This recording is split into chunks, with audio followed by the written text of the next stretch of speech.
Now let us talk about quantum computing. There is a Bloch sphere. When we talk about simple bits, we just represent them by 0 or 1. But when we talk about the Bloch sphere, it gives infinite number of states between 0 and 1.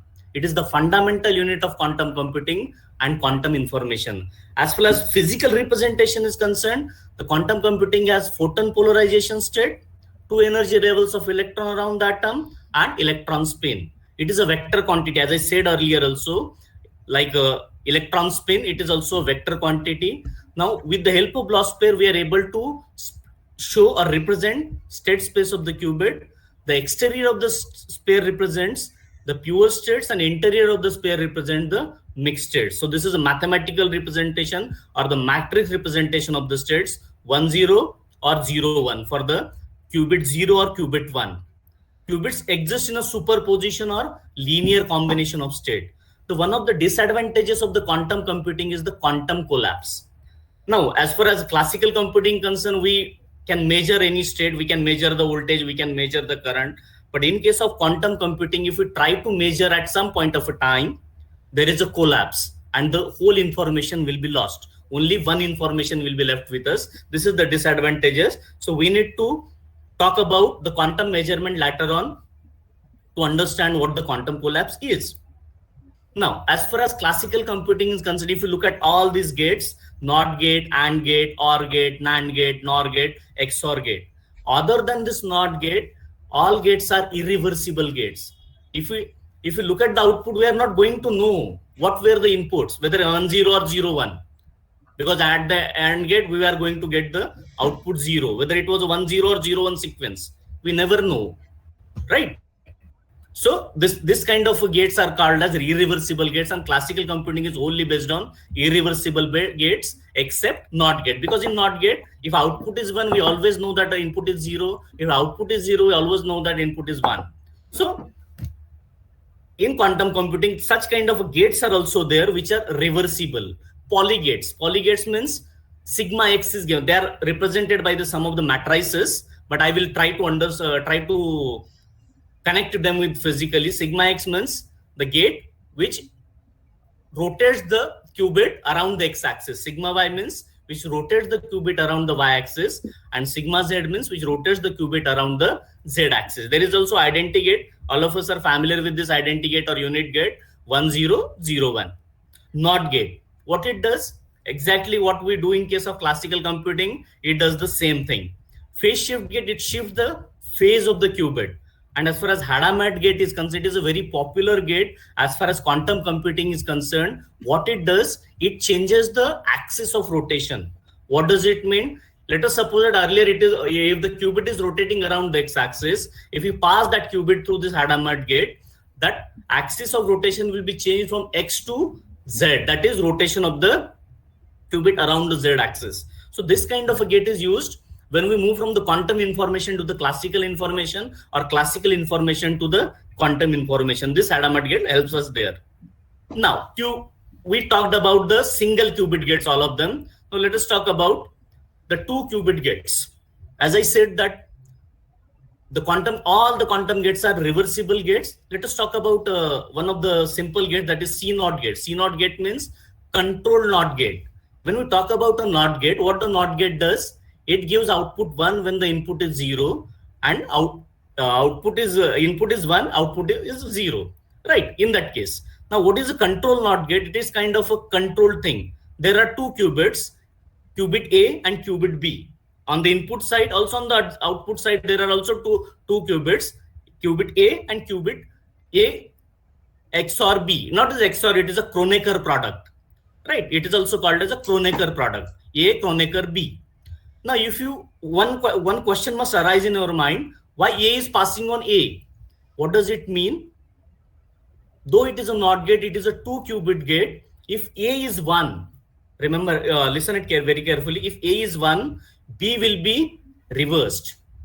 So through this, we will be able to know the information, right? So if A is 1, then only B will be reversed. Means if A is 0, B will be passed on as it is. Therefore, it is called control NOT gate. There is also control unitary gate, where when A is 1, unitary operation will be carried out on the B gate. So such kind of gates are called as 2-qubit gates. As far as my research is concerned, this is all about the quantum computing. We have tried to understood about the quantum computing in brief through the single qubit gates and 2-qubit gates. When I started searching for some of the problems, I came across one of the very important papers by Brian Sutton and Supriyo Datta of Purdue University. They just published this paper in 2015, manipulating quantum information with spin-torque. Actually, we were studying separately the spintronics and the quantum computing, but this was the first paper which combined them together, that is spintronics as well as quantum computing. Earlier also it was done, but it was on-chip manipulation of the quantum information with the help of the spin-torque. When we tried to implement this paper, we came across few research gaps through this Nature paper. The first research gap was lack of generalized simulation platform for spin-torque based quantum computing. Only they had given one capstone example of a C0 gate, but they were not able to realize it for the generalized or for any qubit gate can be realized with the help of, was not possible with the help of their code or their realization. So we got the first gap, that is lack of generalized simulation platform for spin-torque based quantum computing. The second research gap was a generalized though generalized simulation platform was not provided by the previous model to realize the spin-torque based qubits in qubit system. Now, one more important thing was only as I said, there was only one capstone example. Many examples were not given. So a set of high fidelity quantum gates were required to be realized on the generalized simulation platform to support the theory. So second research gap was required reversible Boolean gate exploration. As I said in the beginning, that the quantum computing is very, very important as far as reversible Boolean computing is concerned. So this was also not explored by that Nature paper. So the previous model has realized only single 2-qubit manipulation. So the model is required to be further explored to realize the optimal decomposition. What does it mean, optimal decomposition? When we talk about the spintronics, we talk about the spin of the electron. When we talk about the spin of the electron, we need to talk about the coherence time of the electron, for how much time the spin will be preserved. Due to that, we need to have as many number of less operations as possible, or as many reduced number of operations or quantum operations as possible to realize a particular gate. Therefore, optimal decomposition of quantum circuits is required for reversible Boolean gates such as AND gate, NAND gate, OR gate, NOR gate, XOR gate, or many more gates to achieve the no information loss at low power dissipation. The third, it was an application, not the research gap basically. It was a quantum Fourier transform. All of us have heard about the Fourier transform, where we will be able to transform qubit states, bit states from one state to other state, or the frequency time domain to the frequency domain. But in this, quantum Fourier transform is a linear transformation on quantum gates. The physical realization of qubits is achieved by multi-level atoms, linear optics operators, cavity quantum electrodynamics, and photonics lattices. But still, there was no realization of a quantum Fourier transform on the spintronics platform. So these were the gaps which we were figured out, and based on those gaps, we worked out the very first thing for the generalization of the spin-torque based qubit architecture. We proposed the first paper, that is transmission coefficient matrix modeling of spin-torque based n-qubit architecture, where we modified the matrix, designed the matrix, and based on that matrix, we were able to implement any quantum gate, provided that our computing system supports it. So we designed that matrix, transmission coefficient matrix, for spin-torque based n-qubit architecture, and we published this paper in one of the important publications, that is IEEE transactions on very large scale integration.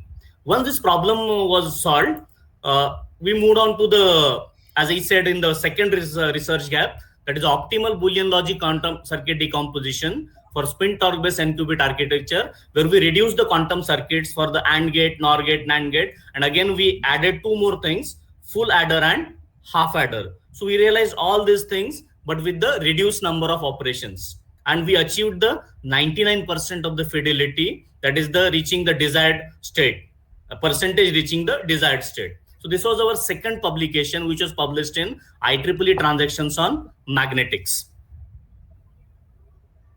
The third was, as I said, that it was an application, spin torque based quantum Fourier transform, wherein we implemented the quantum Fourier transform on the spin torque.